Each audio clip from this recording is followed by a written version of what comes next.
Hey everybody, hope everybody's safe, hope everybody's doing well. How you guys doing today? Welcome to episode number 17 of the Everything NYJ podcast. I am as always your host Liam. This is the draft recap video. But quickly, I want to start off by apologizing. I haven't made a video in a couple weeks and I work two jobs, guys. I'm really strapped for time sometimes. And it's not always easy getting the video in once a week. But the Everything NYJ podcast is back. I'm going to be doing it every Wednesday now. Guys, stay consistent. Got to put out a video at least once a week, if not more. I'm hoping to get more content out. Thank you guys for the continuous support. Thank you guys for following me on Twitter.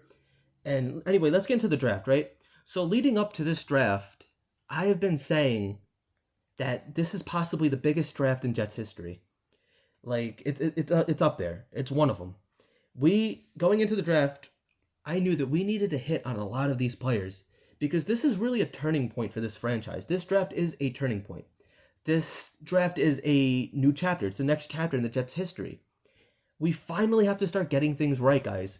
We can't keep, failing. We can't keep, drafting another quarterback year after year after year. Every 4 or 5 years, we're getting another quarterback. We really got to start getting and keeping quality draft picks. And I'm not going to complain. I don't want to complain because I'm very satisfied with the draft. But I really wish that they would have gotten more offensive weapons. I really wish that we would have went a little heavier on offense instead of like 3 cornerbacks. But I do think that this has probably been the best draft that the Jets have had in a very long time. Even better than last year, the Mims and Becton draft. In theory, though, the defense should be very exciting to watch. Rob Saleh finally got his shiny new toys. And I'm going to be honest with you, I don't know some of these defensive players. After rounds 4 and 5, I don't really know these guys. I'm going to be honest, I don't. But I do like what I'm hearing about these players. I'm hearing a lot of good things. I'm hearing that they're very versatile. A lot of hybrid safety linebackers. You could probably expect a lot of blitzes. And just players that can play multiple positions. And that's what we like to see. I really think that Jamal Adams would have fit well in the system. But it should be complementary football, guys. The defense, should be helping out the offense. The offense, should be helping out the defense. And we've lacked complementary football for quite some time now.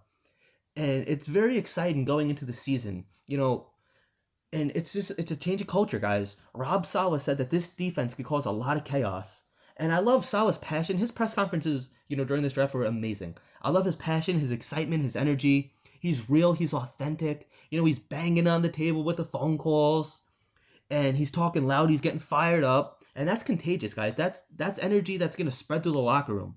And Rob Saleh, he's going to set this level of intensity. And I guarantee you his players are going to be forced to match it. But they're going to want to match it. This energy, like I said, it's contagious. If you see your coach all fired up, you're going to want to run through a brick wall for this guy. I played football in high school and everything. Anytime my coaches got fired up, it got me fired up. And that's just the way it is. It's really exciting. It's exciting to see him getting all pumped up and everything. And like I said, it's contagious throughout the whole team. Even Joe Douglas is getting a little pumped up. When's the last time you saw Joe Douglas with any, ounce of excitement in him? Joe Douglas is just very, very calm, well-spoken. It's nice to see him with some passion, getting some fire in his belly, guys. And like I said, his Saleh's press conferences, Douglas's press conferences, they were intelligent. They were great. Saleh sounds intelligent. He could explain how they draft, why they drafted the guys that they did, how they're going to fit in his scheme. And it's nice to finally have a coach that has answers and that can talk football and knows what he's talking about, unlike Adam Gase. Adam Gase always said, I got to look at the film and I don't know what happened. It's nice to finally have a head coach that knows what he's talking about and have a general manager as well that knows what he's talking about. And the main thing is the Jets are finally setting a culture.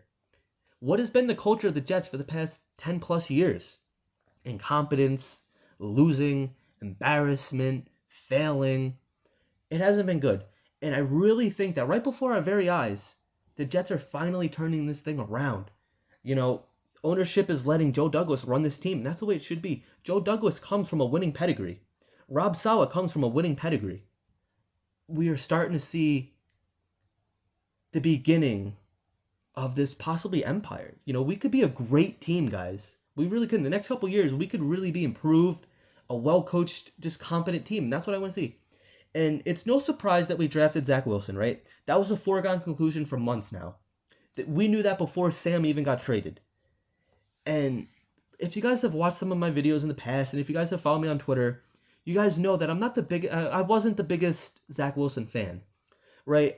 His shoulder surgery scared me a little bit, and he didn't perform well his sophomore year. I know that was years ago, but I had my concerns, and I still do. Do I think Zach Wilson is going to be a great quarterback right off the bat? Do I think he's going to be this, perfect quarterback? No. But we're putting him in a situation that Sam Darnold was never in. Zach Wilson has talent around him. We surrounded him with talent, and we're doing everything opposite that we did to Sam. We're setting this kid up for success, and that's what we have to do. Maybe we do have our guy. Maybe we could actually build around this guy. We can't keep drafting quarterbacks every 3-4 years. I understand you swing until you hit, but at some point, guys, we have to hit. Did we hit with Zach Wilson? I don't know yet. Do I think so? Yes. The more I listen to Zach Wilson, the more I like him. He's really growing on me, and I'm super excited that we have him here finally. And we just got to do the right thing by him, man. We got to go get him some playmakers. And we started to do that. We traded down with the Vikings to grab Elijah Vera Tucker, arguably the best offensive lineman in the draft. And we gave up, pick 23 and 2 third-round picks, 66 and 86. And it's nice to see the Jets finally being aggressive and going up and getting their guy, going up and getting the guy that they want. They traded up to 14, and like I said, they got possibly the best offensive lineman in the draft. And the left side of the offensive line is going to be like a brick wall between Elijah Vera Tucker and Mekhi Becton. And we're probably going to run the ball to the left side a lot. And we've added some quality running backs. Michael Carter, not to be mistaken for Michael Carter II, the cornerback. But we finally have some quality running back depth. When's the last time that we've had that? Between Carter, P. Ryan, Ty Johnson, Josh Adams. I expect Josh Adams to get cut.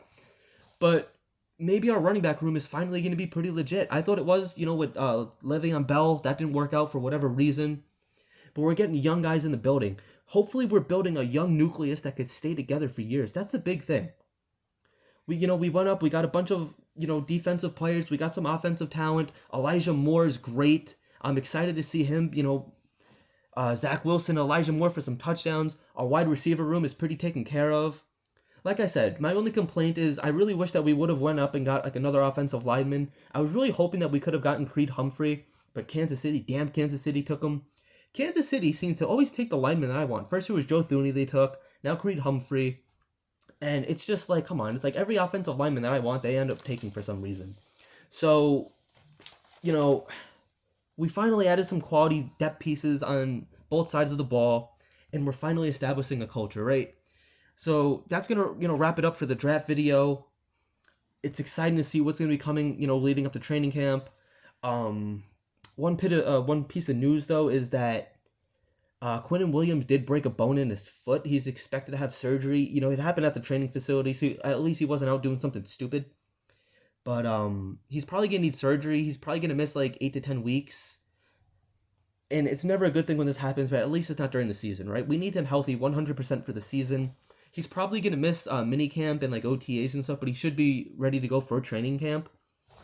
But that's just some news to keep your eye on.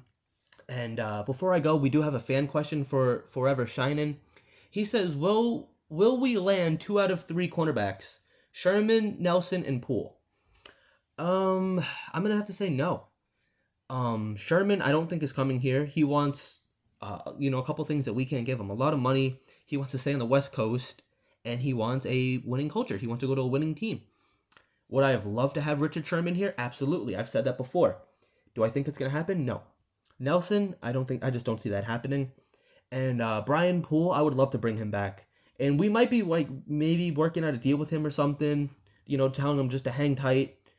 If we do re-sign him, I wasn't expecting it to be before the draft. I really think that the Jets probably wanted to see what we had in the draft as far as, talent in the cornerback position. Hopefully we do bring him back though, guys. He's been a quality player, a great player. And I know he had a couple injuries and stuff, but that's nothing to be concerned about.